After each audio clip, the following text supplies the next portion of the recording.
Al grupo 1, método de tensiones nodales. Al grupo Elegir un método para analizar circuitos eléctricos es muy importante ya que nos permite ahorrar tiempo en la solución de problemas, además de aumentar la eficiencia de nuestros circuitos, disminuyendo costos y aumentando la seguridad. En principio, para resolver un circuito es necesario formular un conjunto de ecuaciones simultáneas que se obtienen aplicando de forma combinada las leyes de Kirchhoff y las relaciones intensidad de corriente y voltaje. Estos a su vez gobiernan un comportamiento de cada elemento. El análisis de nodos es un método para determinar la tensión de uno o más nodos. Así en cada relación se debe dar la corriente en función de la tensión, que es nuestra incógnita. ¿Qué es un circuito eléctrico? Se denomina circuito eléctrico al conjunto de elementos eléctricos conectados entre sí que permite generar, transportar y utilizar la energía eléctrica con la finalidad de transformar en otro tipo de energía como por ejemplo energía calorífica, podría ser una estufa, energía lumínica, una bombilla o energía mecánica, un motor. En el análisis de circuitos eléctricos existen diferentes leyes y métodos, tales como la ley de Ohm o las leyes de Kirchhoff. En las leyes de Kirchhoff vamos a tener que utilizar el método de tensiones de nodos, pero para llegar a comprender en su totalidad debemos entender qué es un nodo. Se denomina nodo al punto por el cual intersectan dos o más elementos, ya sea una fuente de voltaje, resistencias, capacitadores, entre otros. Reconocemos al nodo como el punto por el cual diferentes conexiones pasan intersectándose la una con la otra. Para realizar este método basados en la ley de corrientes de Kirchhoff, debemos identificar cada uno de los nodos independientes y elementos de un sistema. Para explicar más a fondo los conceptos básicos de este método, tenemos a García, el cual nos dice que los elementos, como resistencias u otras, van conectados a un nodo de referencia en común, que es el nodo cero.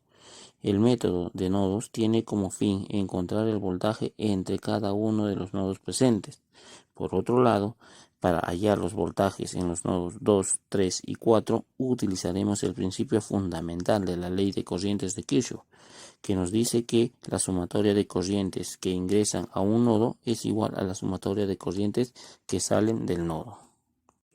Muy buenas noches, mi nombre es Richard.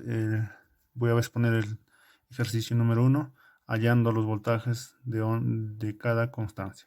El ejercicio se ha desarrollado por el método de nodos y tenemos en esta parte lo que es la parte del problema, donde que nos dice que aquí son 2 ohmios, 4, 1 y con 4 de amperio y 2 de amperio. Entonces lo que vamos a generar es el tema de nuestros ejercicios. La fórmula de Beer.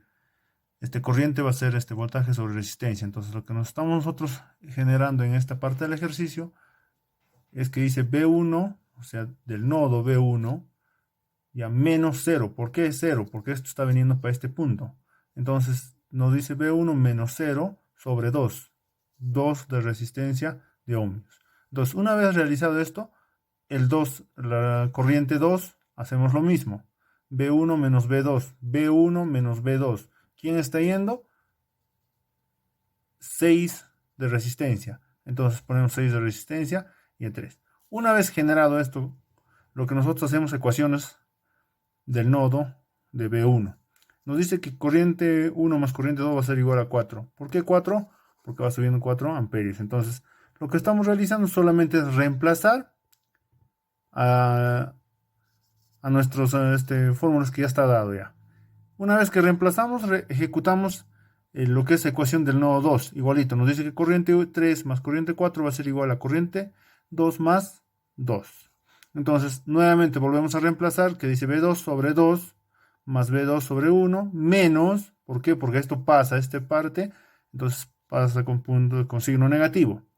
Una vez realizado estos, lo que nosotros vamos a ejecutar por dos medios. Uno puede ser por sustitución o por Kanban.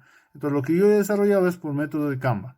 Entonces saliéndonos el B1 6.58 voltios y B2 2.32 voltios. Una vez que hemos hallado esto, podemos hallar nosotros lo que son nuestras corrientes. La corriente 1, la corriente 2, la corriente 3. Simplemente nuestra fórmula que nos dice que corriente 1 va a ser B sobre 2.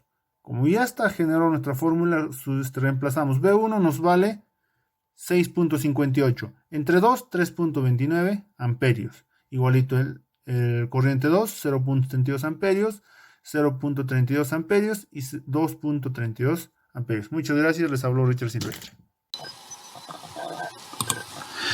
Bueno, compañeros, muy buenas noches. Bueno, acá les voy a explicar rápidamente el método de nodos para poder hallar las corrientes, el voltaje, una resistencia y la potencia. Como sabemos, el método de nodos tenemos que elegir el punto en común de dos o más resistencias, capacitores y todas esas cosas. Bueno, aquí tenemos el nodo A y el nodo B. Nos pide calcular la corriente I1, I2 y 3. El voltaje en la resistencia 25 ohmios y la potencia en 20 ohmios. La resolución. Bueno, como sabemos, en el nodo A, en este punto, la sumatoria de corrientes entrantes es igual a la sumatoria de corrientes salientes. Y bueno, la ley de Ohm, sabemos que la corriente es igual a el voltaje sobre la resistencia. Entonces decimos, I1 más I2 es igual a I3. I1 más I2 es igual a I3. Todas las corrientes que entran es igual a las corrientes que salen. Reemplazamos. I1 vendría a ser 20 menos B sub A sobre la resistencia, que es 30. 20 más 10, 30. Más I2, que vendría a ser 15 voltios menos B sub A sobre la resistencia, que vendría a ser 65. 40 más 25, 65. Es igual a I3. I3 vendría a ser a B sub A sobre menos B sub B sobre 30. Y así. Entonces, al final, resolviendo esta ecuación, tenemos que B sub A es igual a 10.93 voltios. Reemplazamos en las corrientes. I1 vendría a ser a 0.302 amperios. I2 0.062 e I3 0.36 amperios. Hallando la tensión en 25 ohmios. Como sabemos, voltaje es igual a corriente por resistencia. En la resistencia de 25 ohmios está circulando la corriente I2. Entonces I2 vendría a ser 0.062 por 25, vendría a ser 1.55 voltios en este punto. Hallando la potencia en R de 20 ohmios, sabemos que la potencia es igual a la corriente al cuadrado por la resistencia. En este caso, la corriente que circula por la resistencia de 20 ohmios vendría a ser I1. I1 es 0.302 al cuadrado por 20, vendría a ser a 1.82 watts. Es muy sencillo, compañeros, creo que está muy bien explicado, espero me hayan comprendido. Gracias.